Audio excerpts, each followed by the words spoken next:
പി.എൻ. പണിക്കരുടെ ചരമദിനമായ ജൂൺ 19 ആണ് മലയാളികൾ വായനാ ദിനമായി ആചരിക്കുന്നത്. വായനയുടെ പ്രാധാന്യം കുറഞ്ഞ വാക്കുകളിൽ സൂചിപ്പിക്കുകയാണ് ഇവിടെ. ഇഖ്റ ബിസ്മി റബ്ബിക്കല്ലദീ ഖലഖ് ഖലഖൽ ഇൻസാന മിൻ അലഖ്. നിന്നെ സൃഷ്ടിച്ച സൃഷ്ടാവിന്റെ നാമത്തിൽ നീ വായിക്കുക. വിശുദ്ധ ഖുർആന്റെ ഈ ലോകത്തോടുള്ള ആദ്യത്തെ ആഹ്വാനമാണിത്. വായനയ്ക്ക് ഇസ്ലാം നൽകുന്ന പ്രാധാന്യം മനസ്സിലാക്കി തരാൻ ഇതിൽ പരം വേറൊന്നും വേണ്ട.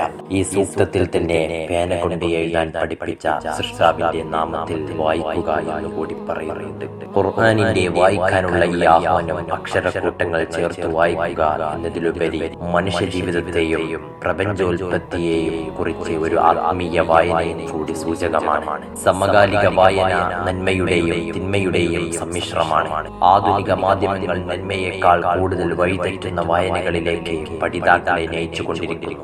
പൈങ്കിളി നോവലുകളും തികച്ചും മ്ലേച്ഛമായ ലൈംഗിക ചുവയുള്ള വായനകളും മാനവരാശിയെ തെറ്റുകളിലേക്കും കുറ്റകൃത്യങ്ങളിലേക്കും നയിക്കുന്നു. കാലചക്രം എത്ര മുന്നോട്ട് ഗമിച്ചാലും ആധുനിക മാധ്യമങ്ങൾ ദിനം പ്രതി വർദ്ധിച്ചാലും പുസ്തകങ്ങളിലൂടെയുള്ള വായന വല്ലാത്തൊരാസ്വാദനമാണ്.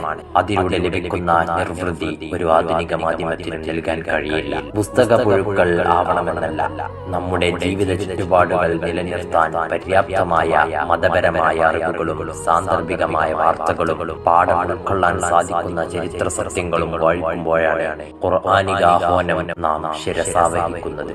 കുഞ്ഞുണ്ണി മാഷിന്റെ പ്രശസ്തമായ ഈ വരികൾ വായനയുടെ പ്രാധാന്യം വിളിച്ചോതുന്നതാണ്. വായിച്ചാൽ വളരും, വായിച്ചില്ലെങ്കിലും വളരും. വായിച്ചു വളർന്നാൽ വിളയും, വായിക്കാതെ വളർന്നാൽ വളയും.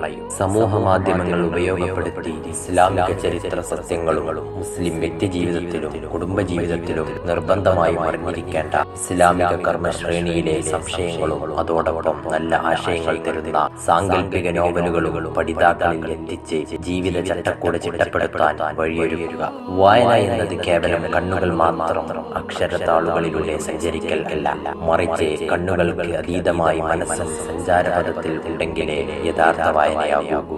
അത്തരത്തിൽ വായിക്കുമ്പോഴാണ് വായിച്ചു വളർന്നാൽ വളയാതിരിക്കുകയുള്ളൂ. യുദ്ധത്തടവുകാരായി പിടിക്കപ്പെട്ടവർക്ക് മോചനദ്രവ്യമായി പ്രവാചകർ സ്വല്ലല്ലാഹു അലൈഹി വസല്ലം ആവശ്യപ്പെട്ടത് എഴുത്തും വായനയും പഠിപ്പിക്കുക എന്നതായിരുന്നു. ഇന്നത്തെ ഗവൺമെന്റുകൾ സാക്ഷരതയും മറ്റു പഠനമാർഗങ്ങളും ഒരുക്കി ജനങ്ങളെ വായനയ്ക്കും എഴുത്തിനിരുത്തുമ്പോൾ ഈ വിഷയത്തിലും നൂറ്റാണ്ടുകൾക്ക് മുമ്പ് ഒരു പ്രവാചക മാതൃക ചൂണ്ടിക്കാണിക്കാൻ കഴിയുന്നു. ഇവിടെയാണല്ലോ ഇസ്ലാം മറ്റു മതങ്ങളിൽ നിന്നും വ്യത്യസ്തമാകുന്നത്. വായന മനുഷ്യന് നൽകുന്ന ഗുണങ്ങൾ ഒട്ടേറെയാണ്. വാർദ്ധക്യ സമയത്തും ഉണ്ടാകുന്ന ഓർമ്മക്കുറവ് വായനാശീലമുള്ള ആളുകളിൽ താരതമ്യേന കുറവാണെന്ന് വൈദ്യശാസ്ത്രം പഠിപ്പിക്കുന്നു. അതോടൊപ്പം മാനസിക പിരിമുറുക്കവും സങ്കുചിത മനോഭാവവും അനുഭവിക്കുമ്പോഴും വായന ഇത്തരം സാഹചര്യങ്ങളെ മറികടക്കാൻ ഒരു പരിധിവരെ നമ്മെ സഹായിക്കുന്നു. പഠിക്കേണ്ട കാര്യങ്ങൾ വായിച്ചു മനസ്സിലാക്കുമ്പോൾ കേൾക്കുന്നതിനേക്കാൾ ഉപരിയായി മനസാന്തരങ്ങളിൽ ദൃഢമാകുന്നു. ഇവിടെയും വായിക്കുന്നത് നല്ലതായിരിക്കണം എന്നത് പ്രധാനമാണ്. അല്ലാത്ത പക്ഷം എത്ര വായിച്ചു വളർന്നാലും ഒരു പക്ഷേ വളയും. ചുരുക്കത്തിൽ വളയാതിരിക്കാൻ വായിച്ചാൽ മാത്രം പോരാ, വായിക്കുന്നത് നല്ലതാവുകയും വേണം.